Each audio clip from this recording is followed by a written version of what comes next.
A civil war is about to break out in Bangladesh after CIA appointed their puppet Muhammad Yunus, under whom the genocide of Hindus have been happening ever since. So I went and looked into what CIA could be planning here, and I found out some disturbing conspiracies. So here it goes. Western diplomacy, particularly that of United States, has long been criticized for an intrinsic hypocrisy when it comes to advocating for democracy.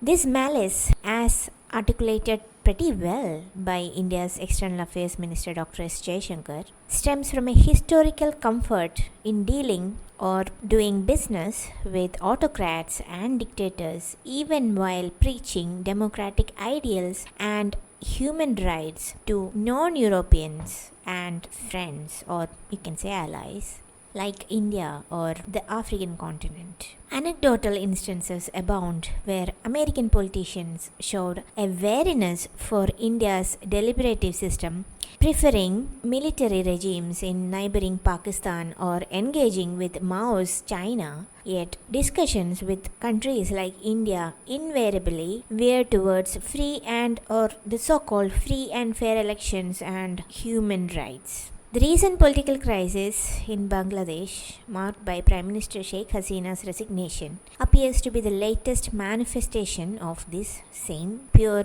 hypocritical dynamic of USA. Many observers believe Sheikh Hasina was the last bulwark against creeping jihadism and hardcore Islamism in Bangladesh. Minorities, especially Hindus, felt their future was secure under her leadership, with one Dhaka professor even predicting the disappearance of minorities in 3 decades if the current trends of Hindu genocide continues. Tragically, since Hasina's departure, Hindus are being targeted widely across Bangladesh, including the vandalism of an ISKCON temple have already happened. The United States' involvement in South Asia was initially driven by Cold War imperatives to counter the USSR and has now shifted to addressing China's rising power. This strategic pivot has created friction with India, particularly over its non-compliance with demands to cut ties with Russia. Washington has also sought military leverage, reportedly pushing for access to Indian army bases, and failing that, turned its attention to Bangladesh and Myanmar, though seemingly without success, until Sheikh Hasina was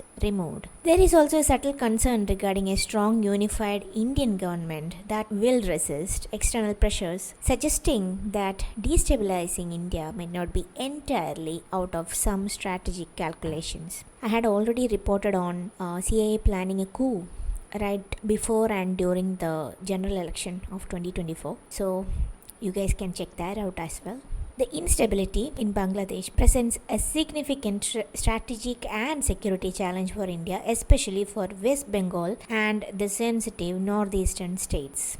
It raises the specter of large-scale refugee movements and escalating social, ethnic and religious tensions, potentially sending India back to the 1990s and significant communal riots if not contained. This instability also creates a disadvantage for the US, as Pakistan and China establish stronger presence in Dhaka, which we already saw. Some analysts see the Bangladesh coup as having straight out of CIA's playbook, with tactical support from George Soros-like elements, drawing parallels to regime changes in South America or revolutions like Ukraine's Orange Revolution. The fact that a judicial verdict and not an executive decision initiated the protests that led to Sheikh Hasina's displacement, yet the court remains, is seen as a classic tactic to create chaos and anarchy by CIA. If the objective was to put India in a difficult position, especially after PM Modi chose to visit Moscow on the day of NATO's 75th anniversary celebration in Washington DC, then this move appears to have hit its mark.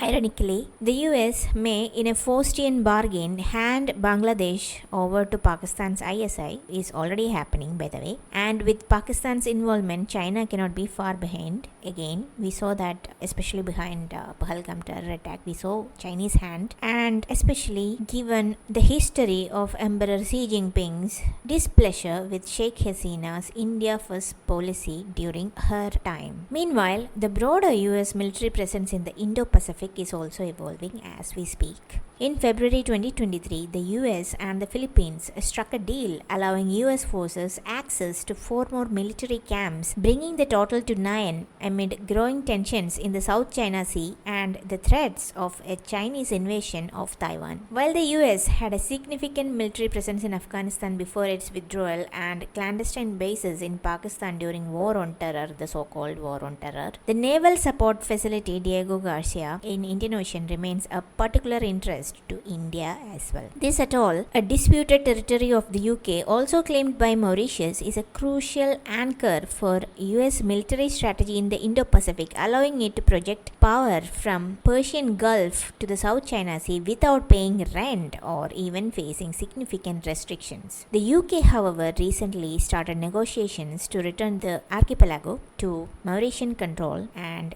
this could impact the future of this vital US base. So this is why they are interested for having another base either in India, which of course us as well as the opposition will attack Modi to the end of the world, which won't happen. So they might do that in Bangladesh or Myanmar. So this is why their interest started peaking around India's neighbor. And not only that, they want to control India. They play the future game, right? They know that India is rising power and they want to keep an eye on us. So that is the biggest reason. So countering China or projecting power, all of these comes later. This is one of the main thing. Anyway, recent developments in Bangladesh have added a new layer of complexity to the regional strategic landscape. American troops are now reportedly present between Cox's Bazar and St. Martin's Island in Bangladesh, a first since 1971. A team of United States Air Force officials reportedly linked to the Defense Intelligence Agency DIA recently arrived in Dhaka to inspect arrangements for a heavy cargo aircraft. This is what they are calling it, leading to suspicions of dangerous weapons. Reports have also surfaced that US has been, of course, sending military aid to rebel group in Myanmar through the Bangladeshi border. So keep this in mind. This will be important. Just keep this in mind. A more concerning, albeit somewhat in the conspiracy theory category, there is reports that suggest a conspiracy by several Western nations, unsurprisingly the United States and of course pure demonic Britain, to create a Christian state by taking parts of Bangladesh, Myanmar and even India. This agenda involves secret alliances with groups like Kuki-Chin National Front KNF and other regional insurgency groups plaguing India's northeast. Sheikh Hasina herself had reportedly told leaders of the 14-party alliance that a plot was underway to carve out a Christian state like East Timor from parts of Bangladesh and Myanmar.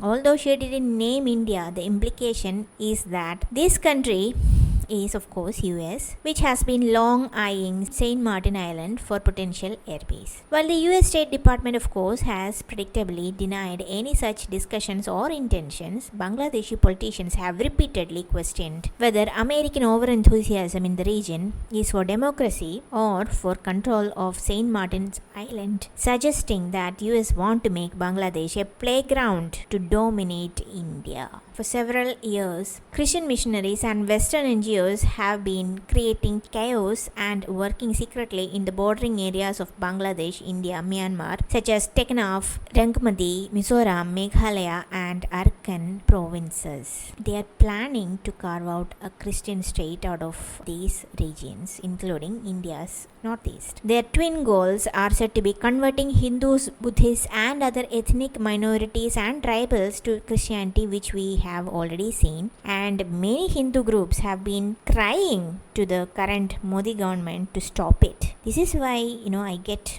extremely frustrated with Modi that they wait till the last moment to react. They should have done this years ago when these rapid conversions had happened. Now I think almost most of the Meghalaya is converted. Christianity is spreading like crazy, in northeastern state, and nothing has been done. I remember, Meghalaya as a state declining to participate in Yoga Day, saying it's unchristian. Imagine. This should have been done long time back, but of course the government slept on it, and of course the Babus prevented any action, taken against these missionary groups. They are planning to create a Christian state by again dividing India and of course parts of Bangladesh as well as Myanmar. Christian missionary publications are reportedly running propagandas with false claims of Christian persecution in these areas. We saw that during the Manipur riots. Countering these narratives, some analysts note that while the Kukis historically practiced animism and headhunting, many now follow Messianic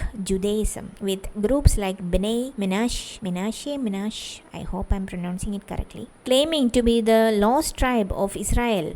Imagine, and seeking repatriation. The chairman of KNA has reportedly written to the Israeli Prime Minister Benjamin Netanyahu to recognize their group in Northeast India, claiming Kukis are not Indian but visitors whose real place is in Israel. That's funny. In July 2023, Hindu Post reported on a Christian nationalist MNF government making homeland call via the unification of Mizo, Kuki, Chin, Somi tribals across India, Myanmar and Bangladesh. See, Bangladesh authorities have acknowledged external connection between KNF and other groups in India and Myanmar, suggesting a long-standing plan by CIA to establish a separate Christian Eastern state so that US and UK can use this state as a military basis. See, this is why I say that I don't trust Britain at all. They always wanted to divide India.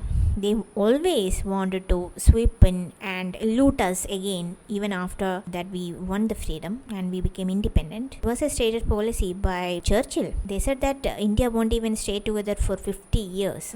That went well. And they said that, once we become scattered as a nation, once we are bifurcated again and again, they will swoop in. Britain will swoop in and again take control of India. This was his pipe dream. This was Churchill's pipe dream. To hide CIA actual agenda of establishing a Christian state, the leaders of KNF allegedly joined hands with an Islamist militancy outfit named Jamaat ul Ansar fil Hind al Sharqi. Oh my god. They could have picked a smaller name. JAFHS. While the media was told that JAFHS, with military support from KNF, was trying to establish a so-called caliphate village within the Chittagong Hill Tract area. So, CIA hasn't learned anything from their history of dealing with Islamists. Created Al-Qaeda and basically funded Taliban to work against USSR and Soviet Union or Russia. And how did it turn out for them? How many American soldiers were killed at the hands of Islamic terrorists and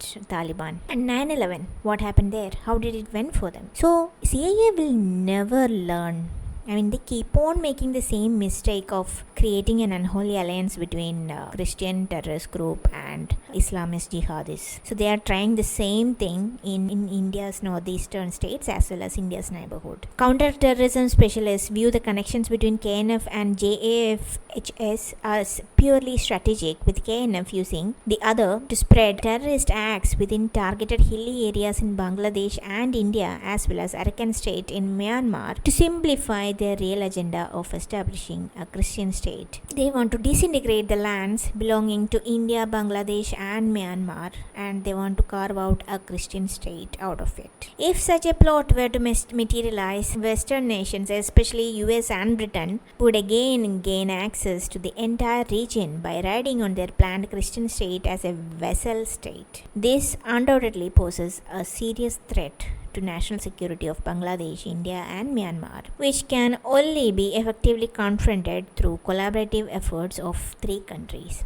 So far, CIA has succeeded in destabilizing both Myanmar and Bangladesh, leaving India as the sole remaining target. So I would say again and again, be vigilant. Do not fall for the social media culture wars or the language wars or the interstate wars or the regionalism. Just remember that leaders, many, especially that Gogoi and his British wife, she was in Pakistan. I had again reported on that in my one other video. These people will continue to target target India, and India has been divided multiple times, and it shouldn't be allowed to happen. So one of the biggest thing is not to fall for the rumors, internet rumors, or the so-called student protests. That is where it started in Bangladesh. Remember that. Do not destroy your own country for the games that is being played by a foreign entity. Do not fall for that. Put your country first and always. Hopefully you all are having a good day. Take care. Bye.